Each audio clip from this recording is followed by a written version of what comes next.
Good morning, everybody. Welcome back to Corey's Bloody History. Took a couple days off. It was a weekend after all. But we're back. We're going to be wrapping up this Ruth Paine document probably by Wednesday. And from there, I got some more good stuff. John Armstrong's 100,000 pages of documents is really good. It's really good. So we're going to start getting into the duplicate Oswalds, but Armstrong's duplicate Oswalds, not Kerry Thornley and William Seymour, who were provably the Oswald impersonators post January 61. But prior to that, up to 1959, between 1947 and 1959, there is absolute fucking overwhelming evidence that there was a duplicate Oswald from the time he was a child, which indicates what? It would indicate that, number one, the CIA had a plan to get a spy into the Soviet Union from the time that their inception in 47. And that Oswald's mother, Marguerite, was in on it, right? Oswald's father, obviously, I don't believe anything that they fucking say about Oswald's dad, Robert Lee Oswald. Don't believe it at all. No, I don't believe any of it. Zero. I never got around to pulling like his birth certificate or any of that stuff. But I should do that at some point.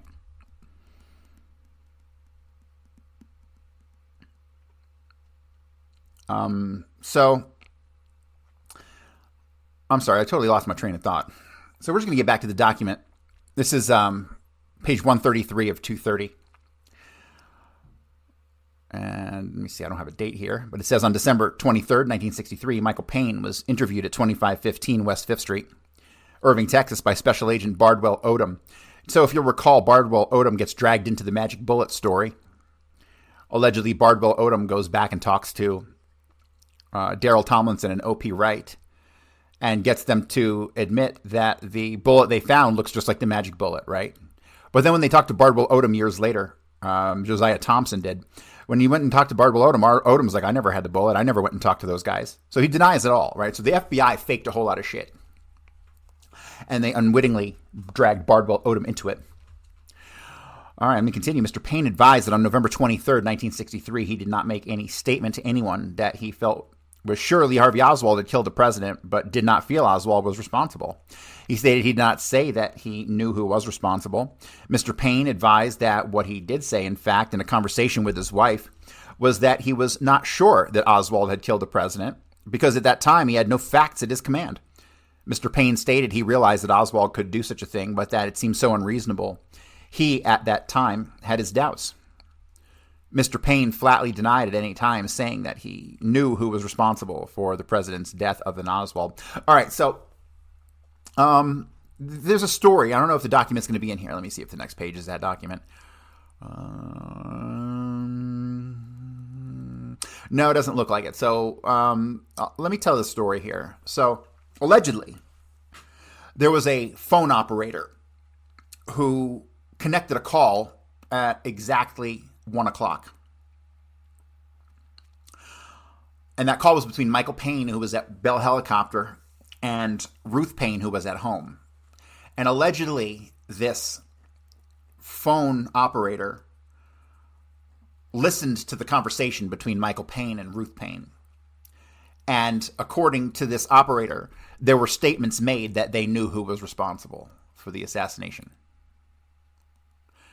So, how much truth there is to that, I don't know. But obviously we have a real document here proving that the FBI was investigating that statement, which is exactly what this is. So do I believe that this actually occurred and that the operator heard them? I do believe that. There's no reason for people to come forward and make stuff up. Not at this early stage of the game. And to me, this is like the proof that she was at home in Fort Worth and not in Dealey Plaza. Because a lot of people still like to believe that the fucking station wagon that picked up Oswald from the book depository at 12:40 p.m. was driven by Ruth Paine. It's misdirection. It's false. All right, next document. Looks like 61064 or 31064. I can't tell. It's kind of smudge. Mr. Olen Coates advised he's a deputy county clerk, Dallas County, in charge of the map and plot section of the Dallas County Clerk's Office located in the Records Building in Dallas, Texas. He furnished S.A. Arthur E. Carter with a copy of a plot plan which shows the property located at 2439 West 5th Street in Irving, Texas. This property is described as Lot 9, Block A, second installment, Western Hills, number 8, City of Irving, Texas. Current owner is showed to be Alfred E. Randall, and Mr. Coates said Randall has owned this lot since November 29, 1962. He also produced the plot plan of the area covered by the Texas School Book Depository building at Elm and Houston Streets in Dallas, Texas, together with a plot plan of the property at 2515 West 5th Street, Irving. The property at 2515 West 5th Street is owned by Michael R. Paine and is described as Lot 8, Block B, second installment, Western Hills, number 8 in Irving, Texas. And the original plot is recorded in Volume 22, page 15 of the map record section of Dallas County. Mr. Coates advised that both of the above described lots, which are located in Irving, Texas, have liens on them, which are held by First Federal Savings and Loan in Irving. He advised First Federal Savings and Loan would have a plot plan of the lots, which would show the placement of the residences that are located on the respective lots. That's interesting. It seems to be an incomplete document. There should be more to it than this, but there's not. It doesn't say why they're talking to these people. All right, next document, February 17th, 64. Honorable J. Lee Rankin. Dear Mr. Rankin, there are enclosed 2 sets of 12 photographs of a 1963 calendar maintained by Mrs. Ruth Paine, which has been utilized by Mrs. Paine in finding many of the dates to which she has referred during our interview of her. There are also enclosed 2 copies of a memorandum in the Lee Harvey Oswald matter dated February 11th, 1964, at Dallas, Texas, setting forth in part the results of our interrogation of Mrs. Paine concerning a handwritten notation appearing on the top of the page of Mrs. Paine's calendar for the month of March 1963. We intend to re-interview Mrs. Marina Oswald concerning the entry in question, with particular reference to any conversation she may have had with Mrs. Paine at any time concerning the ownership of a gun by Lee Harvey Oswald. Mrs. Marina Oswald's attorney has advised me that she will be available for re-interview on February 17th, 64. When the results of the re-interview of Marina Oswald are received, they will be furnished to you.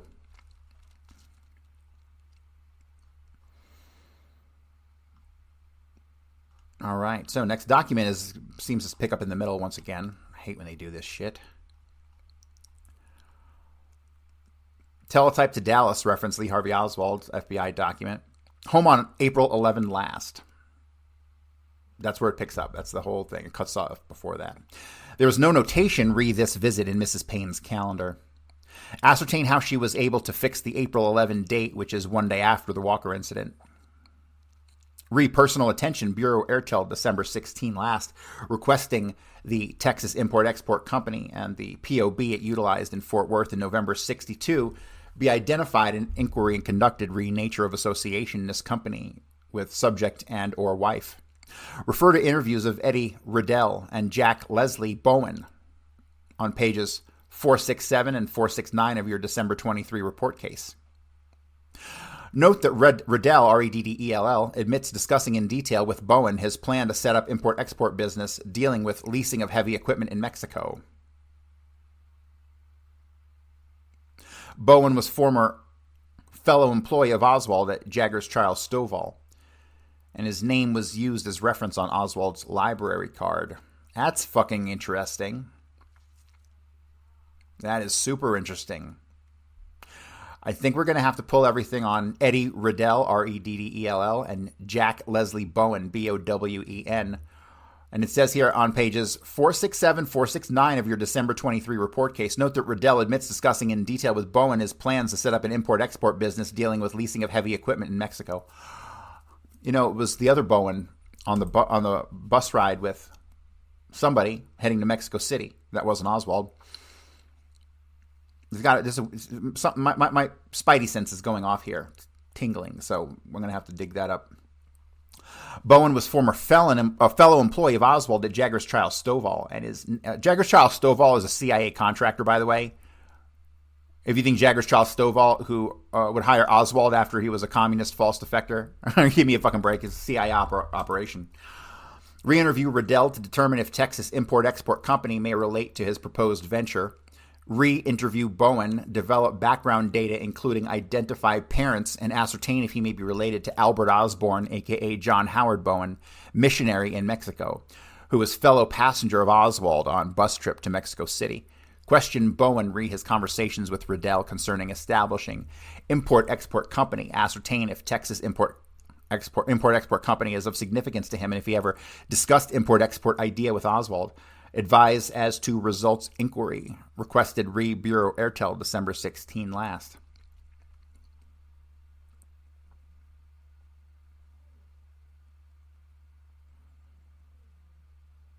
All right. I'm sorry, my mind's just spinning here because every once in a while you'll come across something that just jumps out as significant or puts a new twist on things. Like the idea that this guy Bowen was referenced by Oswald as a reference for his library card. That's a fucking weird one. That's a really weird one. That jumps out to me as significant.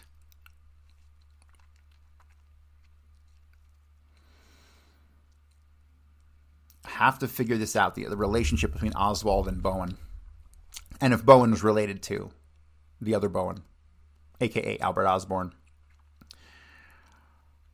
Question Bowen re his conversations with Riddell concerning establishing import-export company, ascertain if Texas import-export company is of significance to him, and if he ever discussed import-export idea with Oswald. Advise as to results inquiry. Requested re Bureau Airtel December 16 last. That's wild. All right. I'm still, I don't know why, but I'm shell-shocked from this document. Something is, I have fucking sirens going off in my head that this is of utmost importance. And I will come back to it. All right. February 8th, 1964. Lee Harvey Oswald, Internal Security, reference Cuba.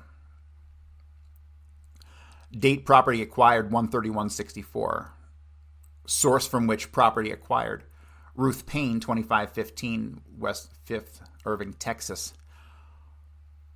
Location of property or bulky exhibit files. Reasons for retention of property. Evidence. This property is one Minox 3 camera. Serial number 27259.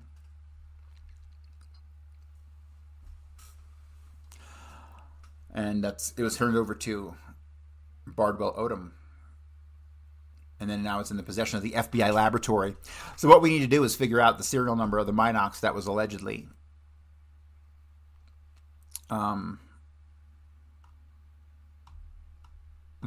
acquired from...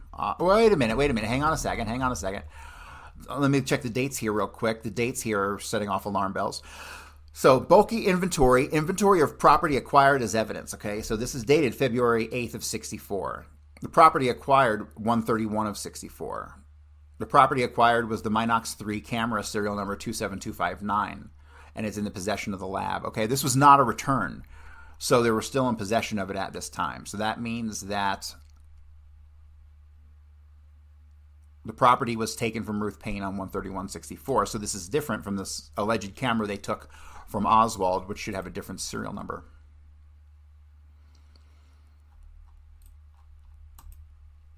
All right, next document, 2364. Mrs. Ruth Paine, 2515 West 5th Street, Irving, Texas, advised that her husband formerly owned a Minox camera, but that several years ago he dropped it in saltwater off the coast of Cape Cod, Massachusetts. She stated that thereafter it rusted and became unworkable, and she is sure that he threw it away since she has not seen it for several years. She advised she would determine from her husband if he still has his camera, and if so, where it might be located. She stated items taken by police from her home on November 22nd, 1963 probably included a camera, case for a Minox camera, cans of film for same, and light meter.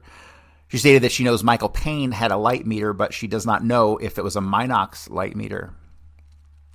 Mrs. Paine advised that she only had one conversation with Lee Harvey Oswald about his lunch having given him driving lessons. That was about May 11th of 63 when she arrived in New Orleans, Louisiana, while bringing Marina to join Lee Harvey Oswald. Lee Harvey Oswald had been in New Orleans for a period before their arrival and had been living with an uncle named Moret. At this time, Lee Harvey Oswald mentioned apparently with pride that his uncle had permitted him to drive the uncle's car in downtown traffic. This apparently occurred a short time before and apparently occurred in New Orleans. Mrs. Paine stated Lee Harvey Oswald made no other reference to driving the uncle's car or received driving lessons from the uncle either at this time or at any subsequent time. Mrs. Paine stated that there was an older man and a younger man, both living in the same house where Lee Harvey Oswald had been staying. Mrs. Paine believed that one of these men was likely Lee Harvey Oswald's uncle and the other his cousin, since they both had the same name, Moret. She stated that it is possible that Oswald may have been referring to a cousin, but her impression was that he stated it was his uncle who allowed him to drive the car. See, this is where I get all fucked up over things. This is the one area in New Orleans that leaves me kind of confused. So I think it's pretty obvious that Robert Oswald, who's Lee Oswald's brother, was in on this CIA plot. He was well aware that the man who came back from the Soviet Union was not his brother. Okay? I think it's pretty clear. I think a lot of other researchers have suspected that very same thing. However,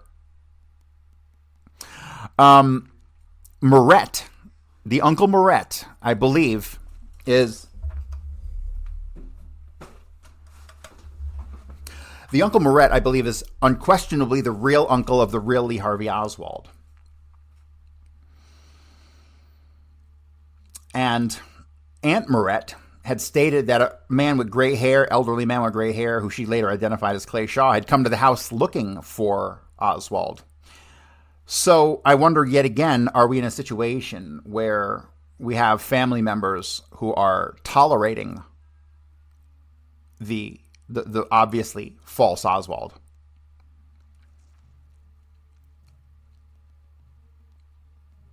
This is what trips me up, is the Moret relationship. The Moret relationship really fucks me up in as far as the handling of whomever was in New Orleans. Because I'm still convinced that the only person we deal with after the return from the Soviet Union is ultimately the imposter Oswald. The real Oswald, who was much taller and bulkier, 5'11" on the passport, and the passport photo does not look like our Lee Harvey Oswald, who was only 5'9", 150 pounds. 2 inches might not sound like a lot, but it is.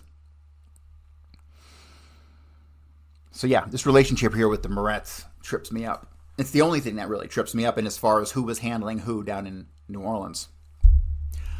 Next one, 2164. Mr. Michael Paine, Arlington, Texas, employed by Bell Helicopter Research Lab, resides 2515 West 5th Street.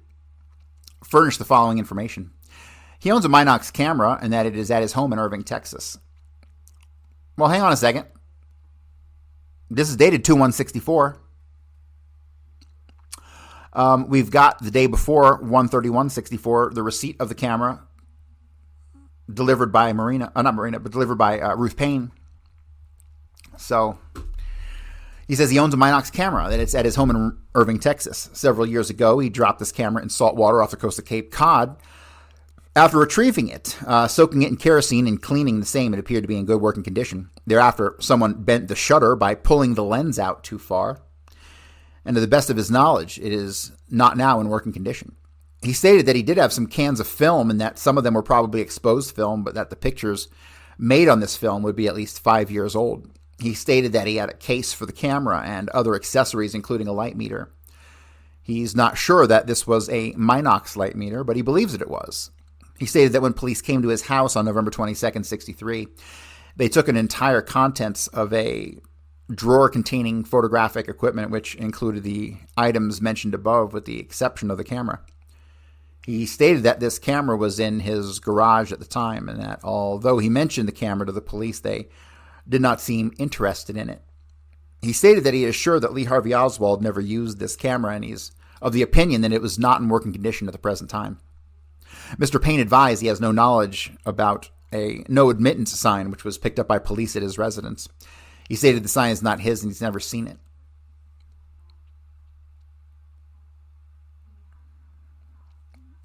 Mrs. Ruth Paine, 2515 West 5th Street, Irving, Texas, made available a Minox 3 camera, serial number 27259, which she stated is the camera that belongs to her husband, which she thought had been thrown away.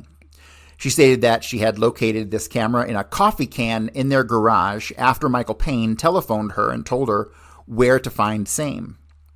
Mrs. Paine re-examined her Hallmark 1963 date book, containing entries on certain dates, and after examining each page and each date for notations made by her, advised that she could find no notations which recalled any activities or information or persistence to the activities of Lee Harvey Oswald, which she had not previously furnished to the Federal Bureau of Investigation.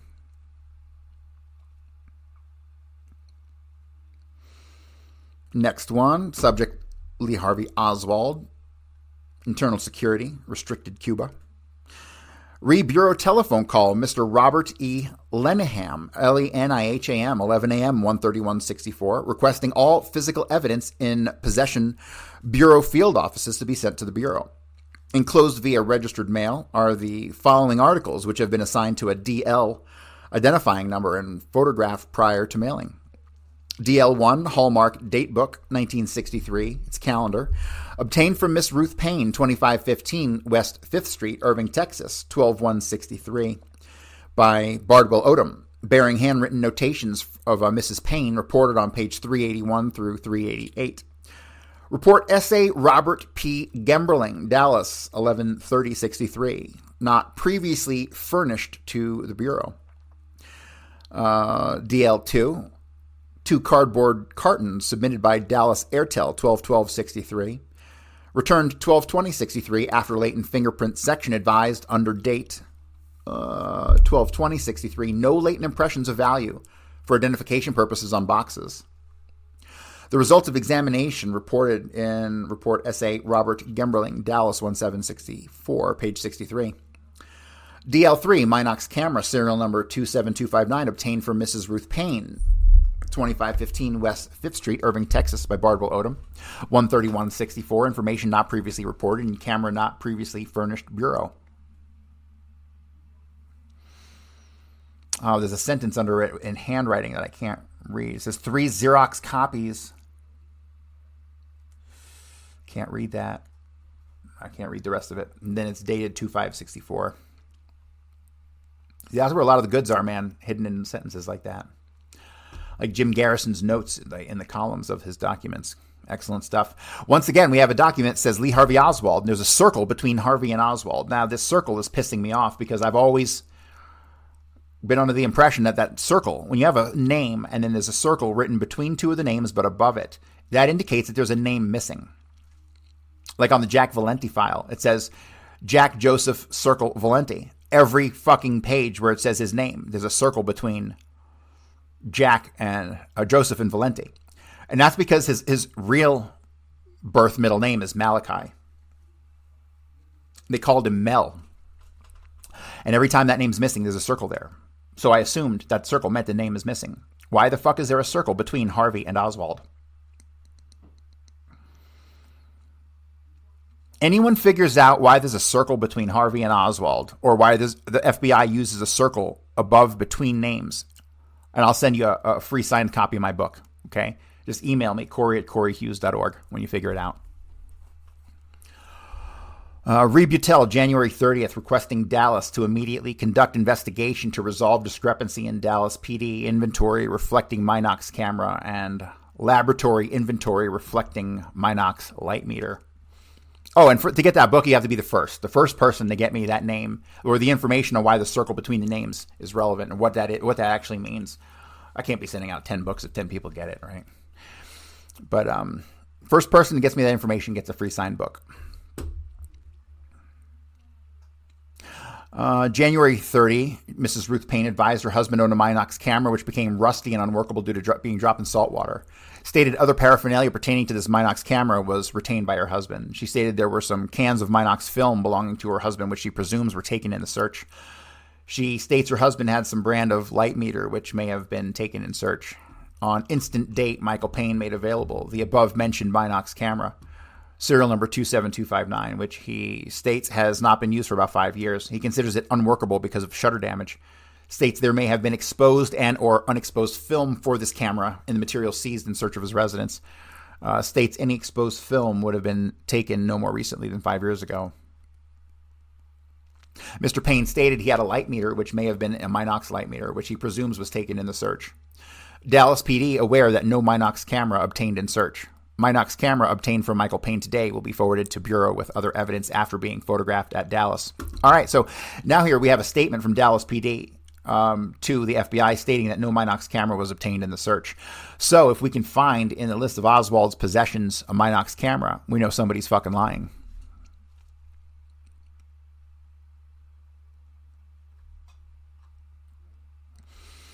All right, next document, 112363. Mrs. Michael R. Paine, 2515 West 5th Street, Irving, advised that she first met Lee Harvey Oswald and his wife, Marina Oswald, during the midwinter of 63, possibly February 22nd of 63. They met at a social gathering, at which time Mrs. Paine, who speaks Russian, became acquainted with Mrs. Marina Oswald, who speaks only Russian and has no knowledge of the English language.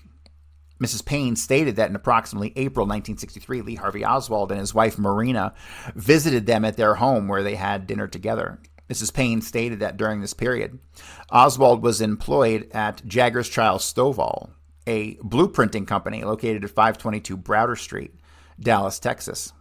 Oswald lost his job in either late April or early May and went to New Orleans, Louisiana to find a job in early May of 63.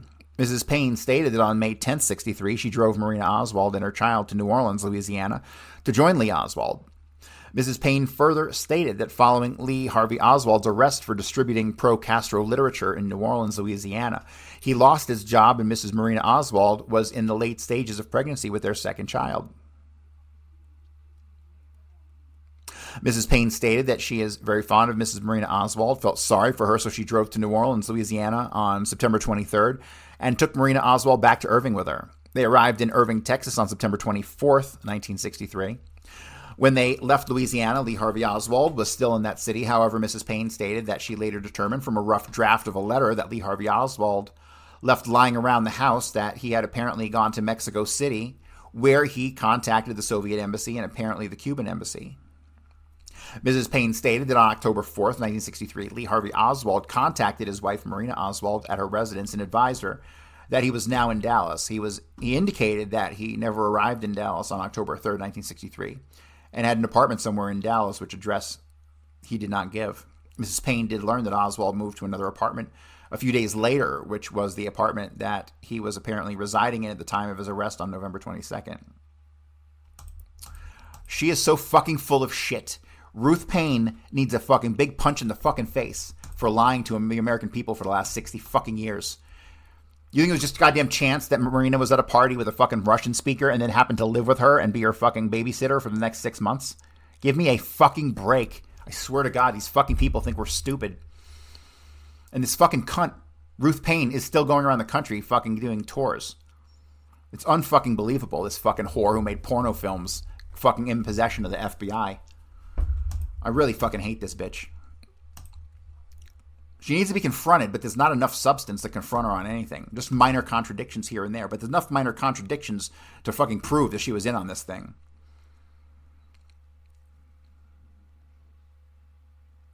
Oh, I hate this fucking bitch.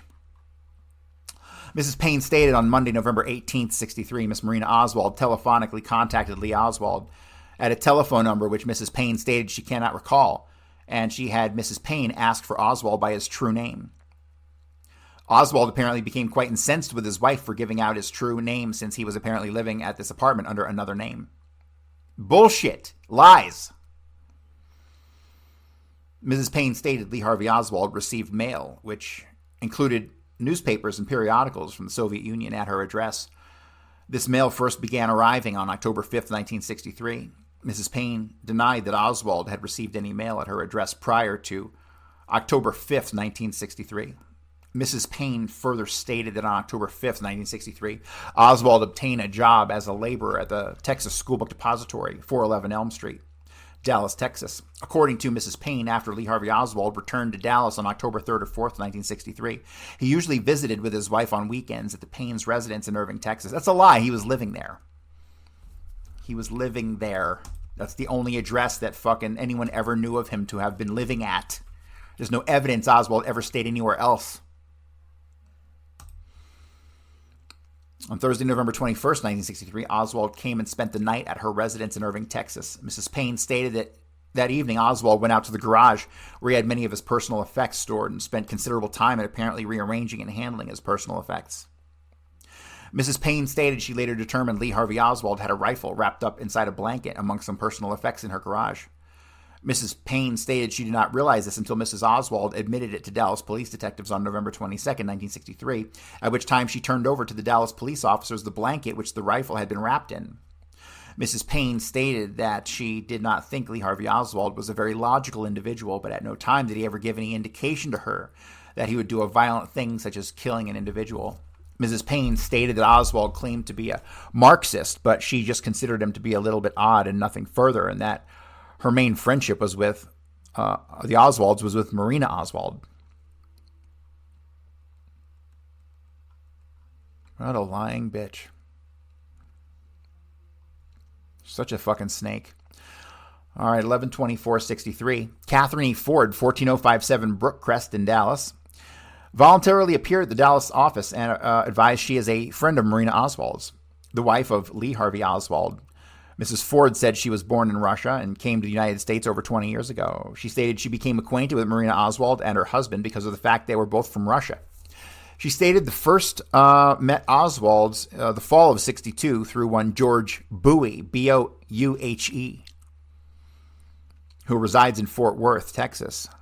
Mrs. Ford stated that in November 62, Lee Oswald and his wife separated. Their separation was caused by the fact Lee Oswald used to frequently beat his wife. More nonsense. She left Oswald and contacted George Bowie, and he arranged for Marina Oswald and her child, June Oswald, to reside at the Ford residence. Mrs. Ford stated that she had been able to determine the exact dates that Marina Oswald stayed at her house from November 11th to 17th, 1962. Following this, Marina Oswald went to the residence of Frank Ray, who lived at 4524 Alta Vista Lane. On November 18th, 62, Lee Oswald contacted his wife and they made up and she went back to live with him. Mrs. Ford advised the next time she met Lee Oswald was on December 28th, 62, when she and her husband had a party at Lee and Marina Oswald came to this party with some other friends. Mrs. Ford advised that one of her closest friends that Marina Oswald had in this country was George de Mohrenschildt, who's a prominent Russian-born geologist who is now in the Republic of Haiti. George de Mohrenschildt tried to help Marina and also to help her husband to get a job. Mrs. Ford stated Marina liked the Russian people but was not interested in politics, and further that she was glad to leave Russia because of the poor living conditions. On the other hand, she remarked to Mrs. Ford that she married Oswald so she could leave Russia. Mrs. Ford stated that Oswald always talked to his wife in Russian so he could keep up his proficiency in the Russian language, and for this reason, Marina Oswald never learned too much English language. Mrs. Ford stated that Lee Oswald was not liked by any of the Russian-born people in the Dallas-Fort Worth area, and they only tolerated him because of his wife. At one time, Marina Oswald told Ford that Lee Oswald had stated that he had hated his mother. Marina Oswald also stated that Lee was not liked by many persons in Russia. Mrs. Ford stated Marina Oswald met Lee Oswald at a dance in Minsk, Russia, and that she was visiting him in a hospital in Minsk where he was a patient when he proposed to her. Marina Oswald, according to Mrs. Ford, worked as a pharmacist in Minsk, Russia.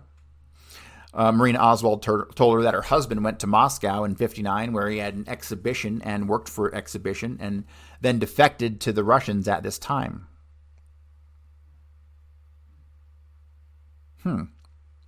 Marina Oswald told her husband went to Moscow, Russia in 1959 where he had an exhibition. What does that mean? Where we had an exhibition and worked for exhibition. I don't know what that means. He worked in a radio factory. Then defected to Russia at this time. He defected first. None of that makes any sense. He worked in a factory of some type in the Soviet Union in the city of Minsk. He liked to debate with students in the Soviet Union and associated mostly with the workers.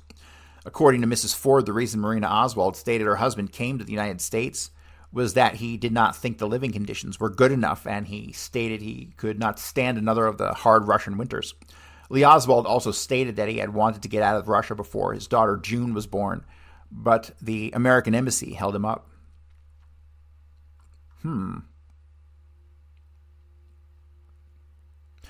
Interesting. Lee was trying to get back there before June was even born. But they made him stay till the end of the program. June 1st, 1962. It's interesting.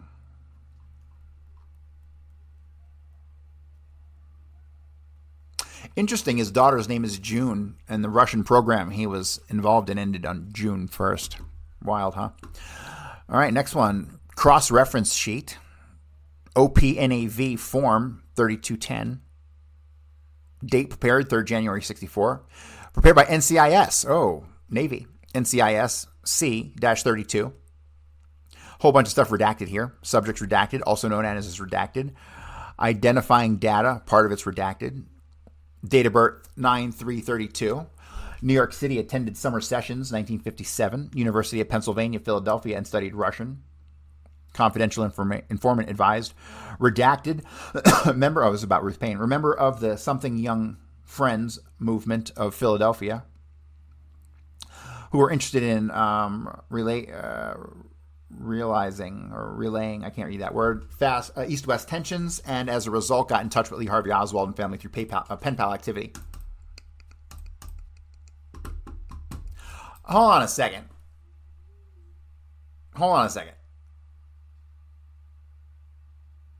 Didn't we just read a fucking report where Ruth Paine said that she first met Marina Oswald at a party?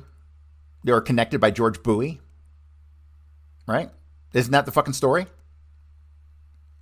But here we're hearing that they were connected through a pen pal program? Oh, go fuck yourself again. Jesus Christ, the lies just never end. It can't be both, okay? It can't be both. All right, the next page seems to have the backside of a photocopy. It says something about a ONI FOIA. So according to Ryan Dawson, and when Ryan gave me historical information, most of the time it's true. Most of the time. He claimed that he knows for a fact that Oswald was naval intelligence. So, but, we'll see. Maybe one day we'll figure that out. All right, here's another thing. I just realized this on this document I'm looking at. Here we go, back to this circle between names. All right, so Federal Bureau of Investigation, Reporting Office, Philadelphia, Office of Origin, Dallas, date 12/17/63. Report made by John R. Weinberg. Confidential. Title of case. In quotes, it's changed. Ruth Hyde Paine, and there's a circle between Hyde and Paine here. Why is that? And then here it goes, it says AKA Ruth Hyde, AKA Mrs. Michael Ralph Paine, AKA Ruth A. Hyde. So it's the A that's missing. So I am right? The circle indicates a name is missing, right? So Ruth A. Hyde. And so Ruth Hyde Paine, the circle between Hyde and Paine indicates that the A is missing. Okay, so now I have multiple cases where we have a circle with this confirmed missing name, except for Lee Harvey Oswald. Why is there a circle between Harvey and fucking Oswald in this report? Why? This is going to drive me crazy till the day I fucking die. I swear it to God. We need to figure out why there's a circle between Harvey and Oswald. Why is that? All right. Title is marked changed to reflect the additional name of Ruth A. Hyde, which subject used at the University of Pennsylvania, Philadelphia, PA, in 1950 summer session. Oh, okay, hold on a second. Maybe we have some suspicion here. Maybe they can put a circle there if they know there's a name, but they don't know what it is, and they know that it was clearly used in some other instance, right? So maybe Lee Harvey Oswald had another name that was used in some instance that we just are unaware of. Okay, that's the most logical thing so far, because here we obviously here have this confirmation through this document. Let me something's telling me I should screenshot this, so let me go ahead and do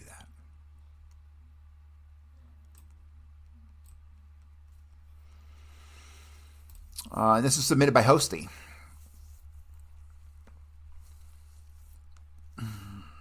Hosty's a liar, too. He had a relationship with de Mohrenschildt going back to 56. You find that when you study the de Mohrenschildt file. Did we get very far in the de Mohrenschildt file? Fuck, that's probably something else we need to get back to. I think I had 5,000 pages of De Mohrenschildt or something like that, and I think we only went through a couple parts, maybe.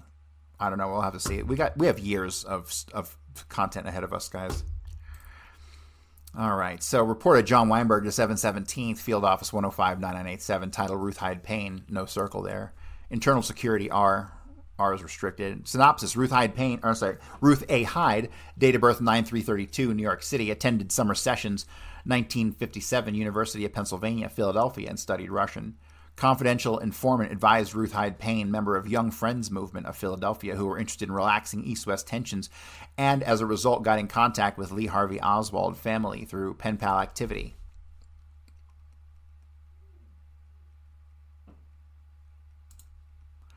All right, I'm going to screenshot this again because when I get done with the show, I'm going to go back and I'm going to screenshot the statements made by Ruth Paine where she said she met them at the party. Is there any way that these statements can be congruent? Is it possible for her to have met them initially through the pen pal program, but then have been connected to them by George Bowie and George de Mohrenschildt? So the connection here is Ruth Paine to George Bowie to George de Mohrenschildt to Oswald.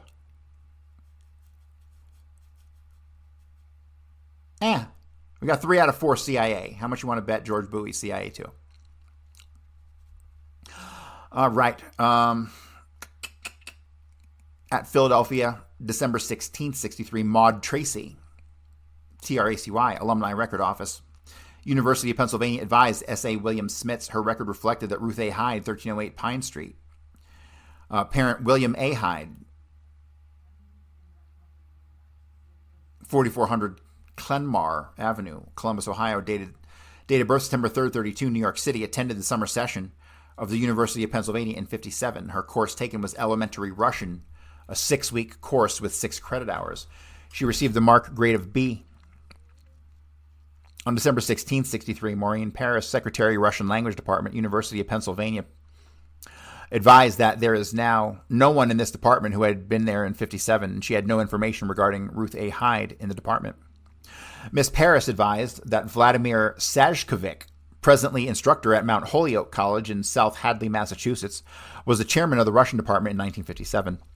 On December 16, 1963, PHT-1 advised S.A. William S. Betts and Edward Kronk, Executive Secretary of the Young Friends Movement in Philadelphia, yearly meeting of the Religious Society of Friends, 1515 Cherry Street, Philadelphia, Pennsylvania, said she had met Ruth Paine and Nee Hyde in Indiana in 1955. She'd been raised in Columbus, Ohio. She and Kronk are both members of the Young Friends Movement, which is an organization anxious to do something to aid the relaxation of East-West tensions.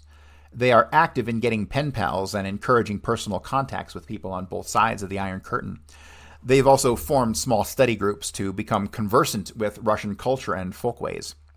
According to Kronk, Ruth Hyde married Paine about 6 years ago and subsequently moved to Dallas, Texas. She can now speak Russian, but has never been to Russia, as far as Kronk knows. He said Lee Oswald and his wife got in touch with Paine through the pen pal program of the Young Friends Movement. He said Lee Oswald had never been to Philadelphia. Kronk said although he was personally acquainted with Ruth Paine, he did not know Oswald, nor the situation in Dallas related to the Oswald family and Mrs. Paine.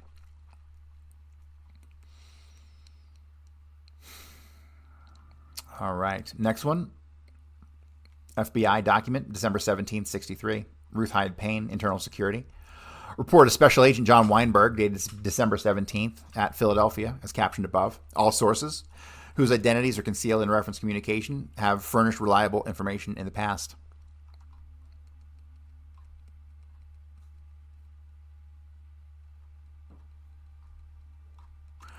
All right, it looks as though we have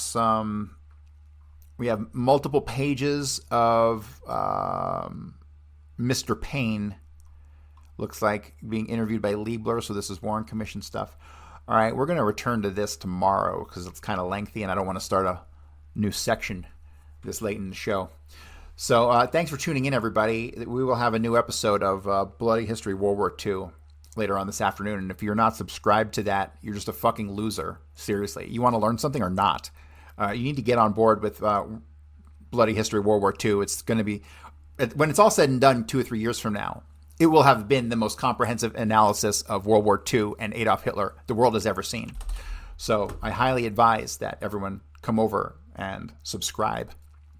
And I'm offering some incentives. If you subscribe to my Bloody History Substack for $50 for the year, you got to pay the $50 for the year, I will send you a signed copy of my book for free. Okay? So that's the deal I'm offering. It's still good. I haven't withdrawn it yet.